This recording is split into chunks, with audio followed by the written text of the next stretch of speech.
Silakan duduk, saudara. Selamat pagi, shalom. Ya, karena ini saya sudah pernah di sini, jadi saya mungkin tidak perlu mengenalkan banyak-banyak, sedikit saja.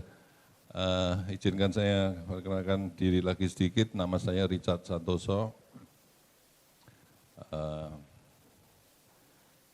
Ya, saya kira itu saja. Saya seorang hamba Tuhan dan juga businessman ya. Jadi yang penting full heart sama Tuhan ya. Tuhan pakai kita semua. Ini kenapa tadi saya berdoa begitu, karena kita semua tentu sama-sama sadar kalau bukan karena kasih karunia Tuhan, kita tidak ada di tempat ini hari ini. Sejujurnya berapa banyak kerabat kita, saudara kita, teman kita yang sudah pulang lebih dahulu ya, di masa COVID ini terutama ya. Ini sungguh-sungguh hal yang nyata di antara kita. Saya sendiri hitung kira-kira sedikitnya 3 famili dan keluarga yang cukup dekat yang dipanggil Tuhan melalui COVID ini ya. Teman-teman banyak, saudara pasti juga ngalami sama ya. Kalau kita masih ada di tempat ini berarti kita masih dikasih kesempatan dan kita harus gunakan itu dengan sebaik mungkin. Dan Tuhan tetap bekerja dengan cara yang unik saya lihat di masa-masa seperti ini, di mana kita semua mengenal Zoom dan sebagainya ya. Berapa bulan yang lalu, tahun lalu, ada seorang yang minta dilayani, orang itu rindu sekali dibaptis Roh Kudus, dipenuhi Roh Kudus, ya, dibaptis dengan Roh Kudus ya. Tapi masa COVID masih sangat gencar-gencarnya. Jadi suatu malam saya telepon dia, saya berdoa sama Tuhan, Tuhan kalau Engkau menghendaki, kalau boleh,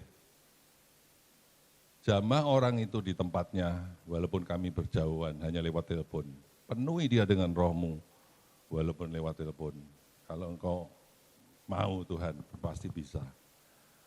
Lalu saya telepon orangnya, saya bilang, Bapak mau didoakan sekarang walaupun lewat telepon? Boleh, mau. Lalu kami berdoa sama-sama. Dan apa yang terjadi? Tuhan berkehendak. Dan orang itu dipenuhi Roh Kudus melalui saluran telepon. Jadi cara Tuhan itu tidak pernah kalah dengan situasi. Saya kagum dengan Tuhan. Jadi lewat telepon pun orang itu bisa dipenuhi Roh Kudus, kita mendoakan lewat telepon. Tidak ada jarak di dalam Tuhan ya kalau Tuhan menghendaki. Saya pernah satu pengalaman yang lain, sudah sekian tahun lalu, sedang ada satu anak rohani gitu yang pindah ke Jakarta, mengalami masalah. Waktu itu dia mau bunuh diri karena masalah percintaan ya. Lalu saya telepon, saya tanya, kamu kenapa kok sampai gitu? Iya gini kok, gini. Lalu tanpa saya duga setelah ngomong beberapa menit, dia penuh Roh Kudus di Jakarta. Kita di Surabaya, dia di Jakarta penuh Roh Kudus. Saya sampai ketenggengan dulu, kok puasa roh enggak bisa berhenti. Cara Tuhan itu ajaib, kita enggak bisa batasi. Karena itu kita mau sama-sama mengerti. Saya mendorong dan menyemangati saudara semua di tempat ini. Dan kita sama-sama tahu bahwa menjadi orang Kristen itu bukan masalah soal agama. Kalau kita tidak mengalami perjumpaan pribadi dengan pribadi Yesus, hidup kita akan sama, tidak ada perubahan. Setuju saudara? Jadi kita semua di tempat ini saya berdoa supaya saudara mengalami perjumpaan dengan Tuhan. Kalau mungkin ada yang belum pernah mengalami, minta Tuhan, Engkau itu Allah yang nyata. Jangan hanya orang lain yang cerita, orang lain yang mengalami. Aku juga mau mengalami. Kalau kita dengan segala kerendahan hati, kerinduan, mau mengalami perjumpaan dengan Tuhan, Dia pasti menunjukkan dirinya. Dia pasti menyatakan dirinya kepada kita. Dan itu yang mengubah hidup kita. Kalau saya ingat masa lalu saya saya sama sekali tidak layak berdiri di depan saudara. Kisahnya agak mirip-mirip seperti Daud, tapi lebih jelek lagi dari Daud. Daud menggembalakan 2-3 ekor domba, sampai ayahnya lupa kalau punya anak Daud. Waktu Nabi Samuel datang dan minta anak-anak Isai untuk menghadap ke Samuel, jalan gitu lewat, ada Eliab, ada lain-lain. Sampai anak yang laki yang terakhir, yang diingat sama Isai lewat, Tuhan tetap bilang sama Samuel, bukan ini, aku tidak memilih dia. Sampai Samuel bingung, sampai dia tanya sama Bapak Isai, apakah ini semua anakmu yang laki? Dan Pak Isai baru ingat ada satu lagi yang bungsu, sedang tanda petik di Afkir, mengembalakan 2-3 ekor domba di padang sana. Saya dulu seorang yang begitu, saya mengalami banyak masalah kehidupan pribadi, banyak kepahitan, banyak tekanan, kemiskinan, pernah mau bunuh diri, itulah saya. Karakter dan kebiasaan-kebiasaan yang buruk, itulah saya. Jadi saya ibaratkan seperti diambil Tuhan dari sampah, lalu dikasih oleh Tuhan, didandani, dirubah hidupnya jadi lebih baik. Kalau bukan karena kasih Tuhan, saya bukan apa-apa. Jadi kalau di sini ada saudara yang sedang mengalami hal seperti itu, Yesuslah jawaban buat saudara. Berapa banyak orang mengalami hinaan, dilecehkan, disepelekan, direndahkan, tidak peduli. Tetapi masalahnya ketika kita mengalami itu, ada kepahitan-kepahitan, luka-luka yang kalau kita tidak hati-hati itu tersimpan sampai hari ini. Diakui atau tidak, itu sangat berbahaya. Ketika kami belajar firman Tuhan tentang hal tersebut, kami baru ngerti bahwa kalau saudara disakiti oleh seseorang, misalnya dihina, misalnya dimaki-maki, atau dikhianati, atau apapun, dan ketika saudara menerima hinaan atau direndahkan seperti itu dan jadi sakit hati, lalu saudara renungkan itu, saudara terima itu, dan saudara marah dan pahit, mempersilahkan diri pahit, maka di dalam hukum rohani itu seperti saudara mempersilahkan iblis untuk masuk di dalam diri saudara. Roh kepahitan itu. Karena iblis hanya bisa mengganggu seseorang kalau ada landasan hukum yang sah. Saya dulu tidak mengerti. Saya coba jelaskan sedikit supaya saudara ngerti ya. Jadi iblis itu bermainnya itu legal, tidak bisa ngawur. Di dalam Ayub, boleh ditayangkan Ayub 1 ayat, saya tidak siapkan ini tapi coba kita cari sama-sama. Ayub 1 ayat 10 kalau saya tidak salah, boleh ditayangkan. Ketika iblis berdialog dengan Tuhan, iblis bilang begini, bukankah engkau yang membuat pagar sekeliling dia, sekeliling Ayub, dan rumahnya serta segala yang dimilikinya. Jadi ketika Ayub hidup takut akan Tuhan, maka itu seperti membentuk pagar. Tuhan memberikan pagar sekeliling Ayub dan iblis tidak bisa apa-apa. Iblis walaupun bapak pembohong, dia tidak bisa melanggar hukum Allah, tidak bisa melanggar perlindungan Allah. Jadi hukum-hukumnya itu ketika kapan dia bisa menyerang orang? Kalau ini kisah dilanjutkan, ketika Tuhan bilang, ya silakan kamu jamah hartanya dan sebagainya, tapi nyawanya tidak boleh. Begitu kan kisah yang saudara tahu ya. Itu Tuhan kasih hukum dan iblis harus taat. Jadi ketika saudara dan saya disakiti, karena saya ngalami itu, dihina, dipukul, dihajar, saya pernah semua itu, diludahi saya pernah. Maaf, belum tentu saudara pernah diludahi, saya pernah. Ditinju, dikaplok, diapakan, waduh, yang gitu-gitu. Sehingga saya sangat pahit hidupnya. Nah ketika pahit itu, berarti kita mempersilahkan roh kepahitan itu masuk di dalam kita.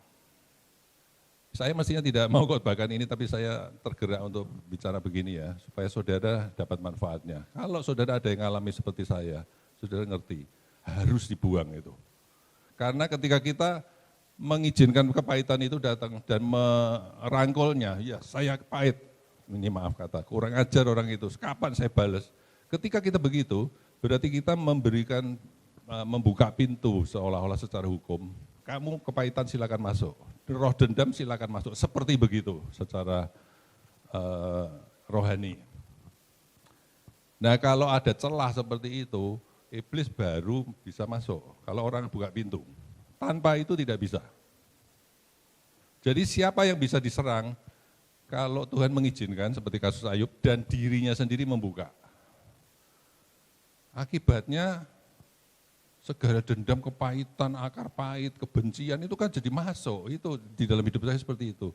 Nah kalau ada saudara yang seperti itu ngalami, saya tidak minta saudara angkat tangan, tidak perlu. Sadarilah bahwa saudara sudah buka celah dan membuat iblis secara sah punya hukum untuk masuk di dalam hidup saudara. Ketika saya melayani satu pelepasan misalnya, wah manis pastasi tidak karu-karuan, terus ada satu roh yang namanya kepahitan misalnya, wah menyatakan diri karena dia bermanifestasi.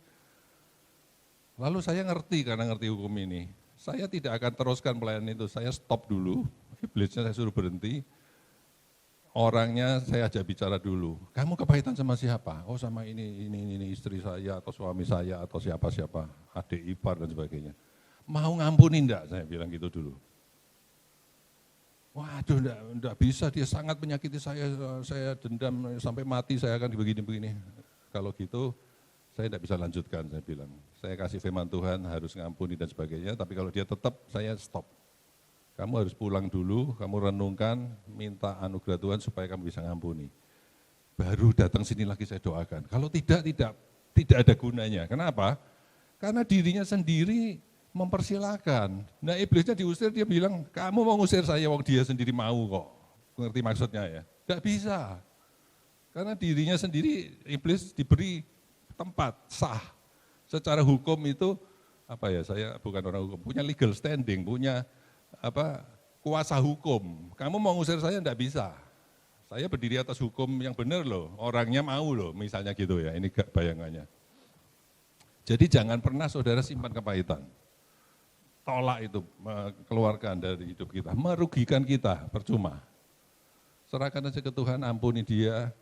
Apalagi firman Tuhan bilang gini, jikalau kamu mengampuni kesalahan orang kan, jika kamu tidak mengampuni kesalahan orang, Bapamu di surga tidak akan mengampuni kesalahanmu.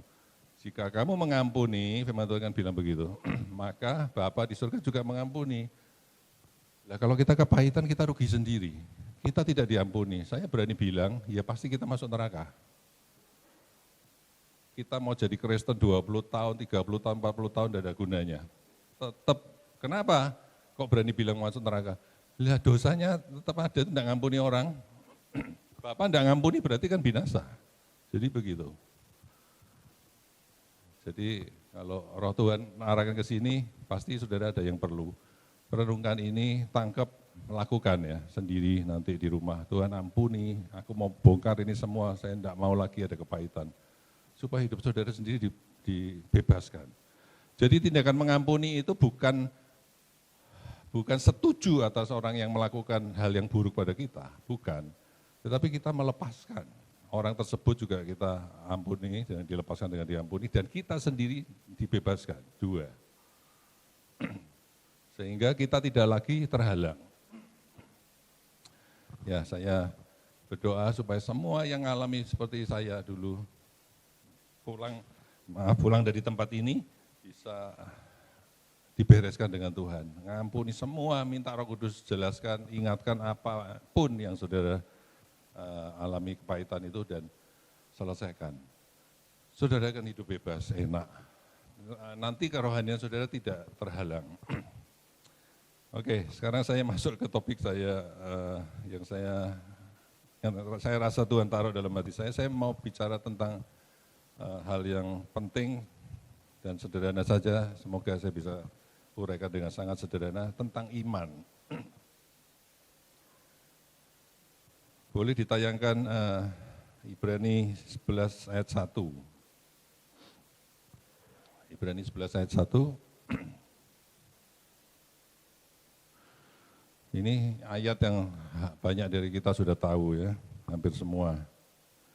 Dikatakan, iman adalah dasar dari segala sesuatu yang kita harapkan dan bukti dari segala sesuatu yang tidak kita lihat. Dalam bahasa Inggris dikatakan, now faith is the substance. Substance itu bahan dasar, bahan baku. Jadi iman ini dalam hidup kita amat sangat penting. Jadi dasarnya, bahan dasarnya. Seperti kalau kita bikin nasi goreng, tidak ada nasinya ya sudah tidak akan bisa jadi nasi goreng gitu. Jadi seperti itu. Lalu coba ditayangkan satu lagi, Roma 10 ayat 17. Roma 10 ayat 17. Dikatakan, boleh saya undang jemaat baca sama-sama dengan suara yang keras. 2, 3. Jadi iman timbul dari pendengaran dan pendengaran oleh firman Kristus. Amin. Dalam bahasa aslinya dikatakan firman Kristus itu dikatakan sebagai rema. Firman Tuhan ini di dalam bahasa aslinya ada 2, yaitu logos, artinya firman yang tertulis ya, tulisan itu. Kitab yang saudara bawa itu dicetak, tertulis itu logos.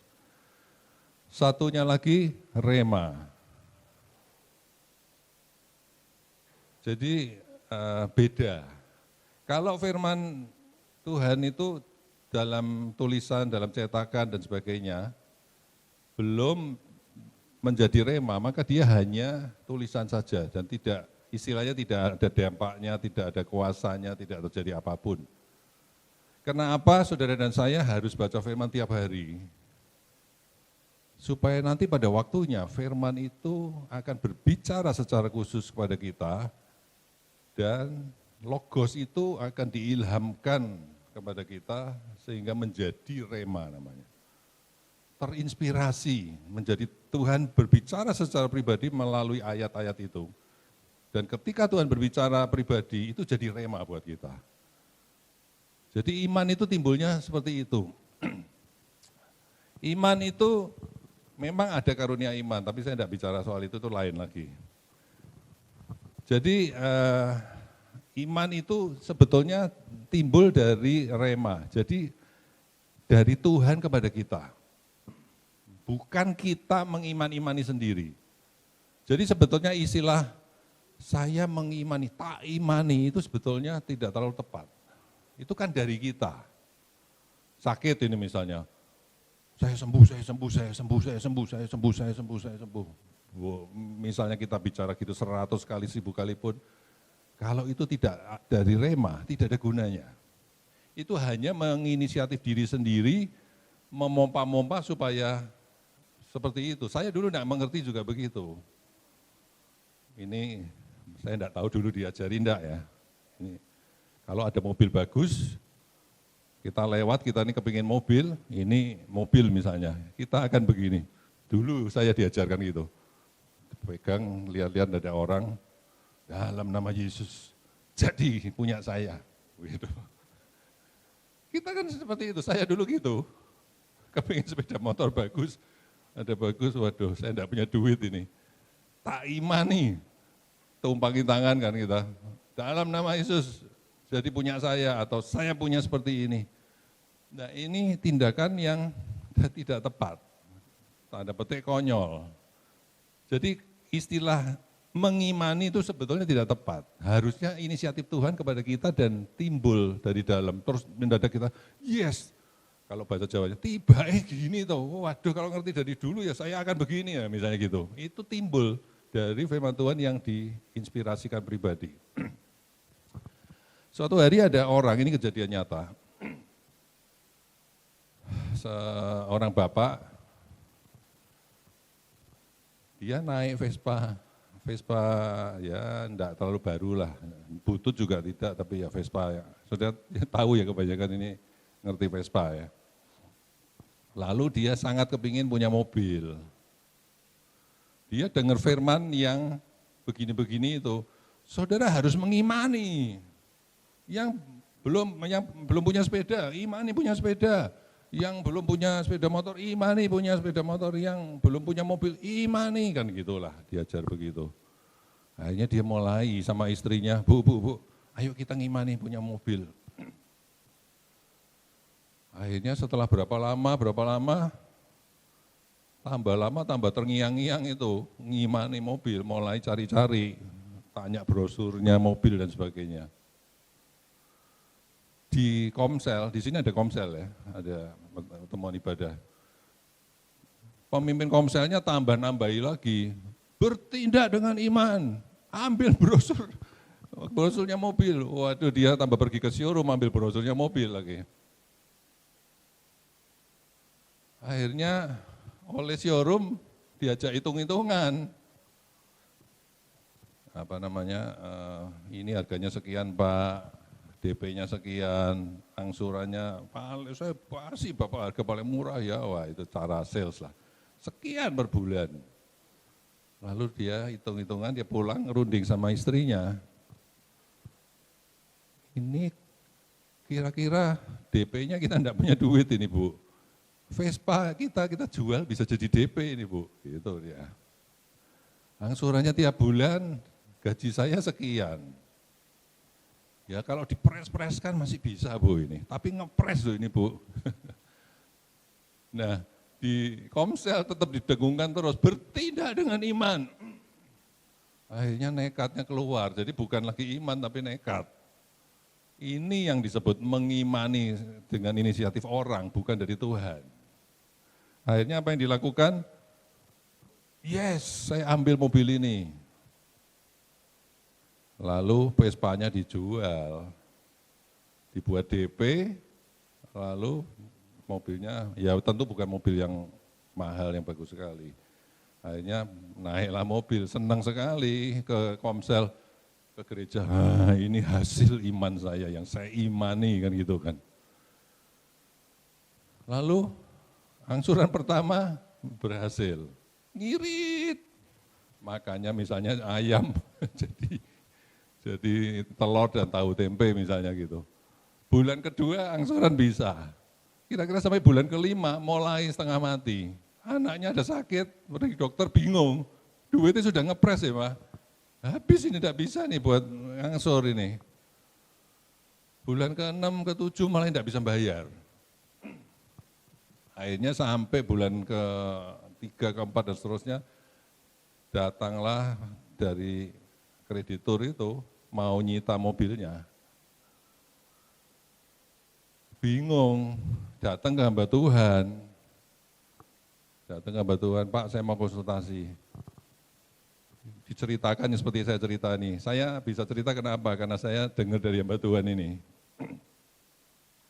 Diceritakan, ini kan saya ngimani Pak, gini, kan ini didorong sama ketua Komsel dan hamba Tuhan dan gembala saya dan macam-macam lah. Saya harap di gembala di sini tidak ada yang begitu, ini di tempat lain. Lalu setelah cerita panjang lebar, terakhir dia tanya Pamungkas, apa yang saya harus lakukan Pak? Hamba Tuhan ini tersenyum dengan haru dan sedih dan prihatin. Ada yang kamu harus lakukan Pak.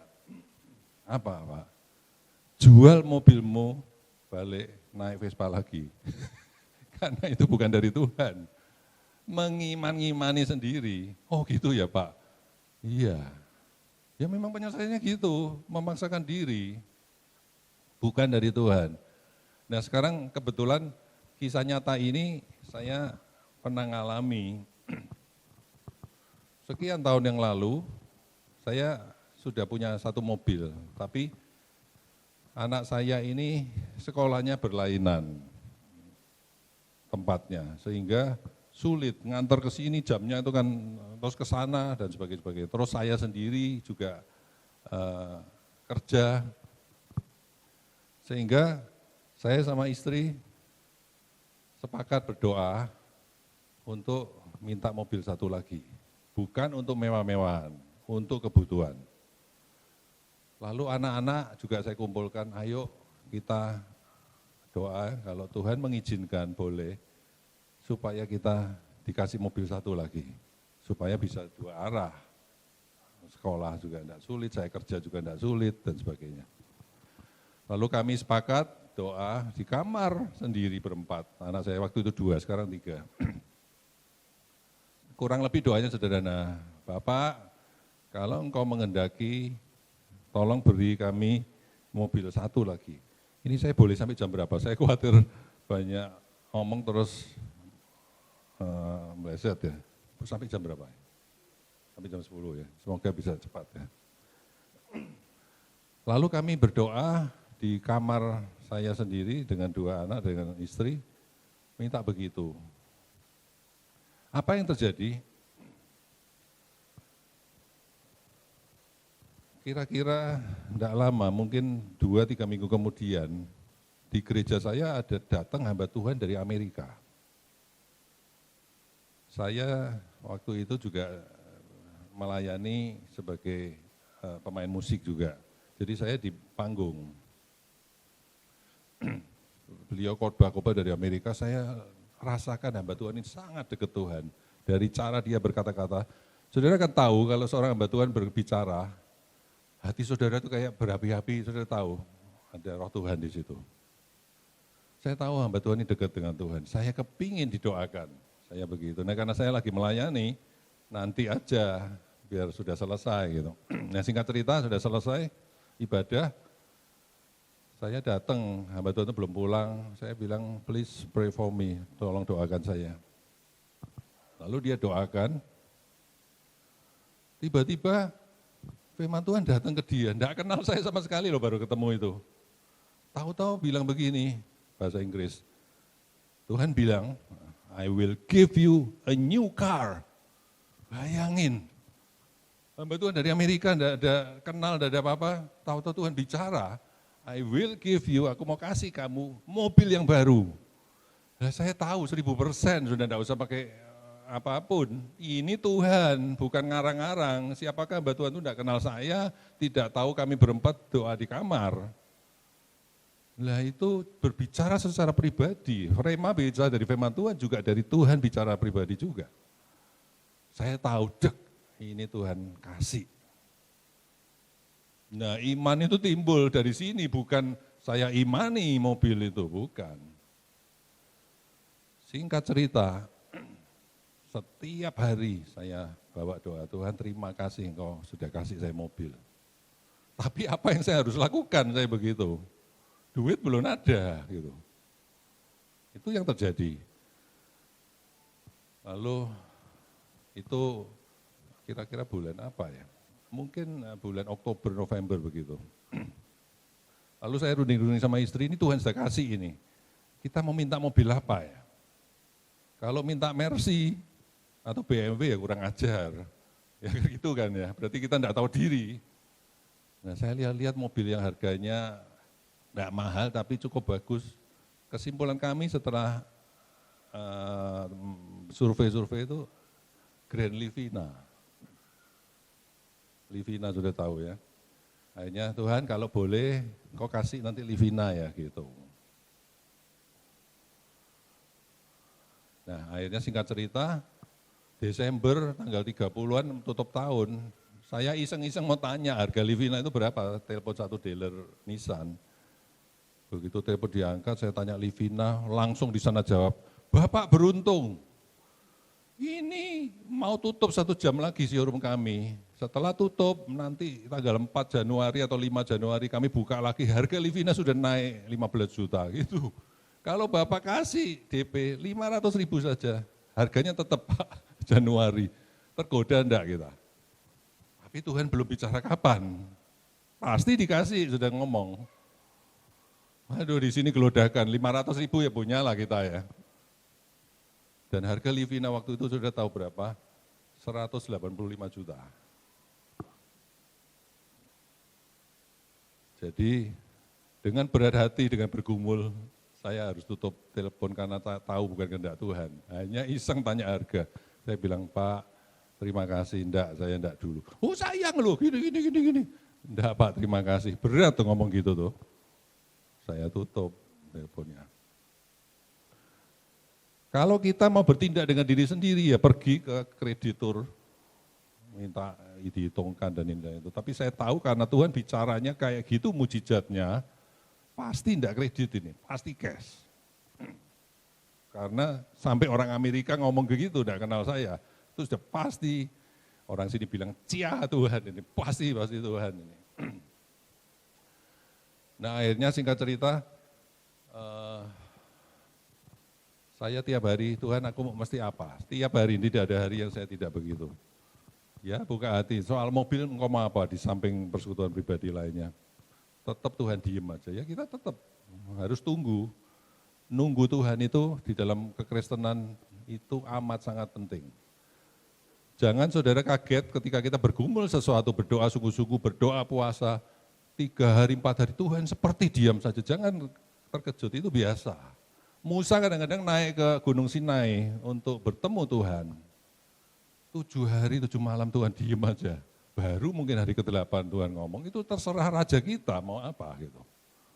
Jangan kita membatasi Tuhan, yang kita harus tetap duduk diam di kaki Tuhan. Singkat cerita bulan, saya lupa kira-kira Mei atau Juni kira-kira lah. Jadi itu sudah 6 bulan kira-kira atau lebih. Enggak gampang loh saya bilang. Tiap hari berdoa Tuhan diem saja. Suatu kali saya di gereja, tiba-tiba pengkhotbahnya dari Singapura.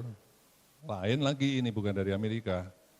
Khotbah, maaf kata karena itu sudah sekian tahun lupa saya khotbahnya apa. Cuma di satu kata-kata tiba-tiba beliau bilang begini,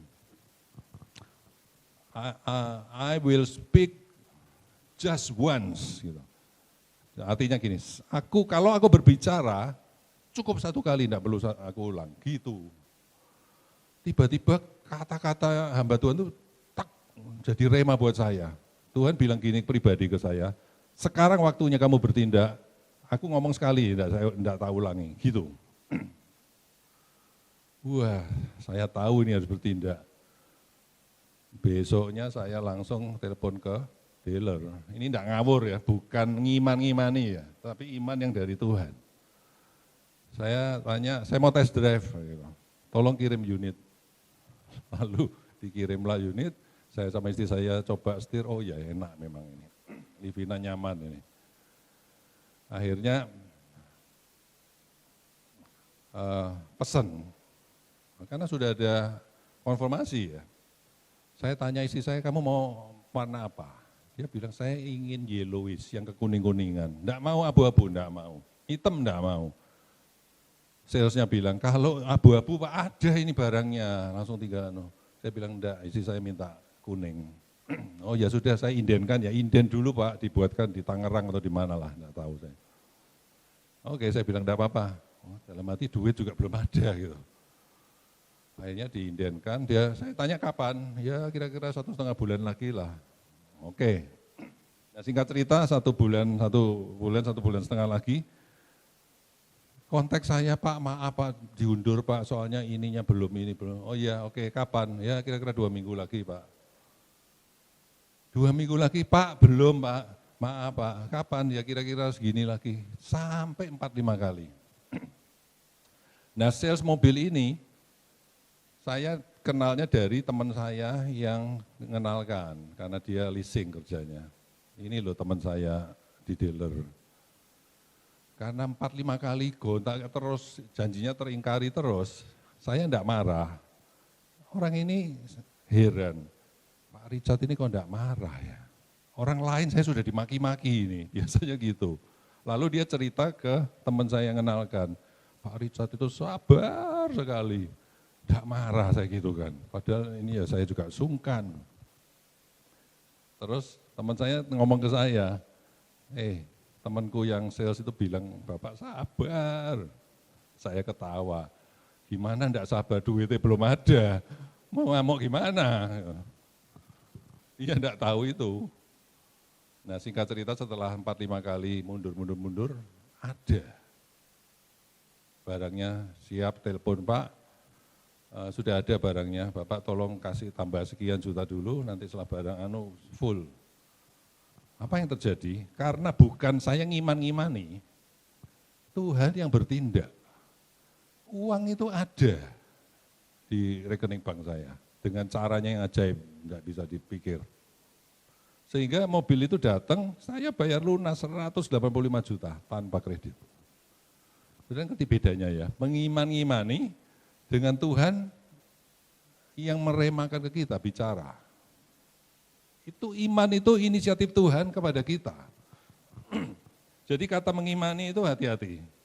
Saudara mempercayai firman, ya dan aminkan itu baik. Tapi jangan iman itu dari kita. Itu harus dari inisiatif Tuhan. Jadi saya tadi pesan sama Pak Samuel, tolong ditayangkan. Kayak gini nih mobil yang saya dapat ini. Gambarnya bisa ditayangkan. Wah ini enggak terlalu jelas. Ini Livina kuning. Saya dapat ini. Dari yang saya ceritakan itu.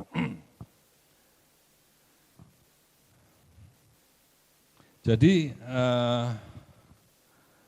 iman itu inisiatif dari Tuhan, bukan dari kita. Kita perlu ngerti itu, bukan dari manusia. Jadi rema itu firman Tuhan yang khusus berbicara. Makanya kalau kita baca firman lalu renungkan, tiba-tiba itu seperti melompat ke hati kita. Hamba Tuhan yang sangat terkenal di dunia namanya Kenneth Hagin.